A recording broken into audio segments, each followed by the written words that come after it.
Welcome to study well. നമ്മളിന്ന് Samuel ബെക്കറ്റിൻ്റെ waiting for Godot എന്ന പ്ലേയെ കുറിച്ചിട്ടാണ് പറയാൻ പോകുന്നത്. This play belong to the theatre of absurd തിയേറ്ററിൻ്റെ ഒരു ഭാഗമായിട്ടാണ് ഈ ഒരു പ്ലേ എഴുതിയിട്ടുള്ളത്. ഇത് ആക്ച്വലി ഫ്രഞ്ച് ലാംഗ്വേജിലാണ് എഴുതിയിട്ടുള്ളത്. പിന്നീട് സാമുവൽ ബെക്കറ്റ് തന്നെ translated to English. And also it is the great play in 20th century. It's actually the title is tragic comedy in 2 act. 2 ആക്ടിലാണ് ഈ ഒരു പ്ലേ വരുന്നത്. ഈ ഒരു പ്ലേ വരുന്നതിന് ഓസ്റ്റിയർ സ്റ്റേജ് സെറ്റിങ്ങിലാണ്, അതായത് പ്ലെയിൻ വിതൗട്ട് ലക്ഷറി അല്ലെങ്കിൽ കുറച്ച് പ്രോപ്സ് മാത്രം ഉപയോഗിച്ച് മിനിമൽ സെറ്റിങ്ങിലായിട്ടുള്ള രീതിയിലാണ് ഈ പ്ലേ നാടകം അവതരിപ്പിച്ചിട്ടുള്ളത്. അതുപോലെ തന്നെ ഇതിലുള്ള പ്രൊട്ടഗണിസ്റ്റ് എന്ന് പറയുന്നത് 2 ട്രാംസ് ആണ്, 2 വയ്യാത്രികർ. അവരുടെ പേരാണ് വ്ളാദിമിർ ആൻഡ് ഈസ്ട്രജൻ. വ്ളാദിമിർ എന്ന് പറയുന്നത് ദീദി എന്നാണ് അദ്ദേഹത്തെ വിളിക്കുന്നത്, അതുപോലെ Estragon Gogo. And they are waiting for ഗോഡോട്ടിന് വേണ്ടിയിട്ടാണ് അവർ വെയിറ്റ് ചെയ്യുന്നത്. അപ്പോൾ ഇതിൽ ആരാണ് ഈ ഗോഡോട്ട് എന്ന് പറയുന്നില്ല.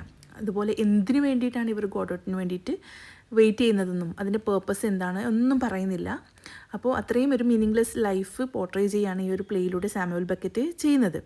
അപ്പോൾ ദേ വെയിറ്റ് ഫോർ ദ ഗോഡോ വിച്ച് അല്ലെങ്കിൽ ഹൂ നെവർ അറൈവ്സ്, ഒരിക്കലും വരാത്ത അല്ലെങ്കിൽ ഒരിക്കലും വന്നിട്ടില്ലാത്ത ഒരു ഗോഡോന് വേണ്ടിയിട്ട് വ്ളാദിമിർ ആൻഡ് ഈസ്ട്രജൻ എന്ന 2 ആൾക്കാർ വെയിറ്റ് ചെയ്യുന്നതും അവർ അതിനുവേണ്ടി യാത്ര ചെയ്യുന്നതും ഒക്കെയാണ് ഈ ഒരു പ്ലേയിൽ സൂചിപ്പിക്കുന്നത്. ഈ ഒരു പ്ലേ ട്രാജിക് കോമഡി ആയിട്ട് പറയാം, അതായത് ട്രാജിക് പ്ലസ് കോമഡി.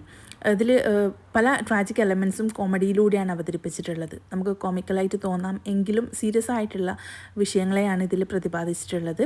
ബിക്കോസ് ഒരു മീനിങ്ലെസ് ആയിട്ടുള്ള ജീവിതം, അതിലവർ മീനിങ്ലെസ് ആയിട്ട് ജീവിച്ചു പോകുന്നു. And also they are waiting for a Godot who never arrives, ഒരിക്കലും വരാത്തൊരാൾക്ക് വേണ്ടിയിട്ട് വെറുതെ അവരുടെ സമയം വെയിറ്റ് ചെയ്ത് അവർ കളയാണ്. അവരുടെ ജീവിതം തന്നെ ഒരു അർത്ഥമില്ലാത്ത മീനിങ്ലെസ് രീതിയിലേക്ക് അവർ എൻഡ് ചെയ്യിക്കുന്ന ഒരു സ്റ്റോറിയാണ് നമുക്കിതിലൂടെ പറയുന്നത്. അതായത് merry plus serious, mixing of tragedy and comedy in 1 composition. അതാണ് ഈ ട്രാജിക് കോമഡി കൊണ്ട് ഉദ്ദേശിക്കുന്നത്.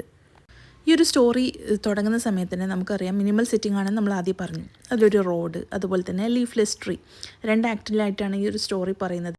ഈ ഒരു ആക്ട് സ്റ്റാർട്ട് ചെയ്യുന്ന സമയത്ത് തന്നെ Vladimir and oestrogen ദിവർ meeting at A road. അവരൊരു റോഡിൽ മീറ്റ് ചെയ്തു.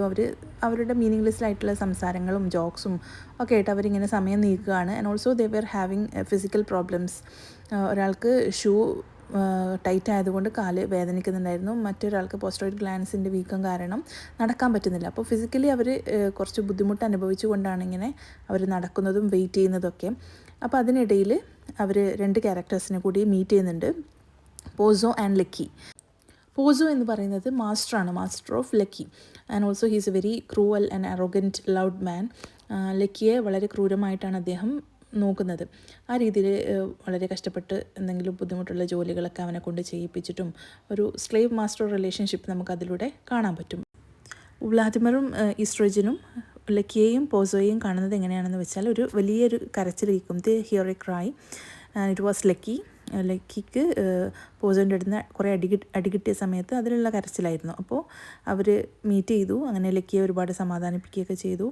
ലക്കി എന്ത് ചെയ്തു, കരച്ചിൽ നിർത്തുന്ന സമയത്ത് തന്നെ ഈസ്ട്രജനെ ഒന്ന് ഹിറ്റ് ചെയ്തപ്പോൾ oestrogen started bleeding and also he started crying. അപ്പോൾ അതിൽ പറയണം, ഒരാളുടെ കണ്ണീര് നിൽക്കുമ്പോഴേക്ക് മറ്റൊരാളുടെ കണ്ണീര് സ്റ്റാർട്ട് ചെയ്യണം. അപ്പോൾ ഈ ഒരു ലോകത്ത് കണ്ണീരെന്ന് പറയുന്നത് വളരെ അമൂല്യമായിട്ട് കുറച്ച് മാത്രമേ ഉള്ളൂ. അപ്പോൾ അത് അത്രയും വൈസ്ലി വേണം യൂസ് ചെയ്യാനെന്ന് ലക്കി അവിടെ പറയണം.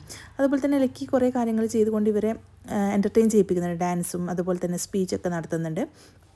അപ്പോൾ ഇവരിങ്ങനെ വെയിറ്റ് ചെയ്യാണ് ഗോഡോട്ടിന് വേണ്ടിയിട്ട്. പക്ഷേ Godot is never arriving. And also a messenger ബോയ്ക്ക് ഗോഡോ ഇന്ന് വരില്ല നാളെ വരും എന്ന് അവർ മെസ്സേജ് പാസ് ചെയ്യാണ്. അപ്പോൾ ദേ ആർ വെരി ഡിസപ്പോയിൻറ്റഡ്. അപ്പോൾ ഇന്നും അവർക്ക് കാണാൻ പറ്റില്ല എന്ന്. അപ്പം മുന്നേ ഇവർ ഈ ഒരു രീതി തന്നെയാണ് ഫോളോ ചെയ്ത് വന്നിട്ടുള്ളത്. നമുക്ക് 2 ആക്ടിലാണ് പഠിക്കാനുള്ളത്. 2 ആക്ടിലുള്ളതും സെയിം കാര്യം തന്നെയാണ്. അതായത് വ്ളാദിമിറും ഈസ്ട്രജനും ഗോഡോട്ടിന് വേണ്ടിയിട്ട് വെയിറ്റ് ചെയ്യാണ്. And they can't meet him. അപ്പോൾ അതിനിടയിൽ പോസോ ലക്കി വരുന്നുണ്ട്. 2 ആക്ടിലും ഇത് തന്നെയാണ് റിപ്പീറ്റ് ചെയ്യുന്നത്. ചില വേർഡ്സും ഡയലോഗ്സൊക്കെ സെയിം റിപ്പീറ്റേഷൻ വരുന്നുണ്ട്. അപ്പോൾ സെയിം സീൻസ് സെയിം ഡയലോഗ്സ് ഒക്കെ തന്നെയാണ് ഈ ഒരു പ്ലേയിൽ വരുന്നത്. അപ്പോൾ പക്ഷേ end of the day they can't meet the Godot. അതാണ് ഇതിൽ പറയുന്നത്. മീനിങ്ലെസ് അല്ലെങ്കിൽ ഹോപ്സ് ഓഫ് ലൈഫ് അതവിടെ മീറ്റ് ചെയ്യാതെ പോകുന്നതാണ് ഇതിൻ്റെ ഒരു മെയിൻ തീം എന്ന് പറയുന്നത്. അങ്ങനെ ഗോഡോനെ മീറ്റ് ചെയ്യാതിരുന്നപ്പോൾ അവർക്ക് വല്ലാത്തൊരു ഡിസപ്പോയിൻമെൻറ്റ് വരികയും അവർ രണ്ടാളും സൂയിസൈഡ് ചെയ്യാൻ പ്ലാൻ ചെയ്യുകയും ചെയ്തു. പക്ഷേ ദേ കാണ്ട് ഈവൻ മൂവ്. അവർ ഈ ഒരു ഉദ്യമത്തിൽ നിന്ന് ഒഴിവാകുകയും ചെയ്യുന്നില്ല, എന്നാൽ ദേ കാണ്ട് ഗോ ഫോർവേഡ്. അവർക്ക് മുന്നോട്ടേക്ക് പോകാനും പറ്റുന്നില്ല. ദേ കാണ്ട് എൻഡ് ദിസ്. അവരാകെ ഒരു ട്രാപ്പിൽ കുടുങ്ങിയതുപോലെ തന്നെയാണ്. ബിക്കോസ് ഇത് കാണിക്കുന്നത് എന്താണെന്ന് വെച്ചാൽ ഹ്യൂമൻ സാൽവേഷൻ, അല്ലെങ്കിൽ നമ്മൾ എന്തോ നമുക്ക് കിട്ടാനുണ്ട്, നാളെ നന്നായിരിക്കും, അല്ലെങ്കിൽ നമുക്ക് എന്തോ ഒന്ന് സാൽവേഷൻ വരാനുണ്ട് എന്നുള്ളത് നമ്മുടെ ഒരു ഹ്യൂമൻ തോട്ടിനെ കുറിച്ചിട്ടാണ് ഇവിടെ സാമുവൽ ബെക്കറ്റ് മെയിനായിട്ട് എഴുതിയിട്ടുള്ളത്.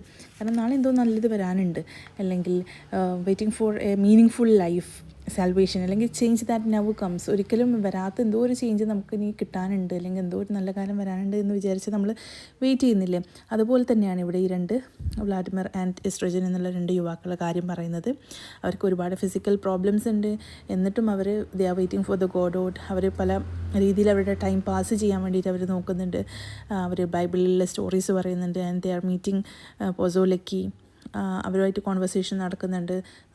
നല്ല രീതിയിലുള്ള കുറേ കോൺവെർസേഷനൊക്കെ നടത്തുന്നുണ്ടെങ്കിലും അത് പലതും അബ്സേർഡാണ്. അതിനൊന്നും മീനിങ് ഇല്ല. അവർ പറയുന്ന പലതും നമുക്ക് നോർമൽ ഹ്യൂമൻ ബീങ്സിന് കണക്ട് ചെയ്യാൻ പറ്റാത്ത കാര്യങ്ങളാണ്. കണക്ഷൻലെസ് അല്ലെങ്കിൽ മീനിങ്ലെസ് ആയിട്ടുള്ള പർപ്പസ്ലെസ് കാര്യങ്ങളാണ് അവർ പറഞ്ഞുകൊണ്ടേയിരിക്കുന്നത്. ആൻഡ് ദേ കാണ്ട് മൂവ് ഫോർവേഡ് ഓൾസോ, ദേ കാണ്ട് സ്റ്റോപ്പ് വെയിറ്റിംഗ്. ഒന്നും ചെയ്യാൻ പറ്റാത്ത രീതിയിൽ അവർ സ്റ്റക്കായി വീണ്ടും റിപ്പീറ്റേഷൻ എന്നുള്ള രീതിയിൽ വീണ്ടും വീണ്ടും ഈ കാര്യങ്ങൾ തന്നെ റിപ്പീറ്റായി വരികയാണ്. അതാണ് ഈ ഒരു മെയിൻ വെയിറ്റിംഗ് ഫോർ ഗോഡോ എന്നുള്ള ഒരു പ്ലേയിൽ സാമുവൽ ബെക്കറ്റ് നമ്മളോട് പറയുന്ന കാര്യം.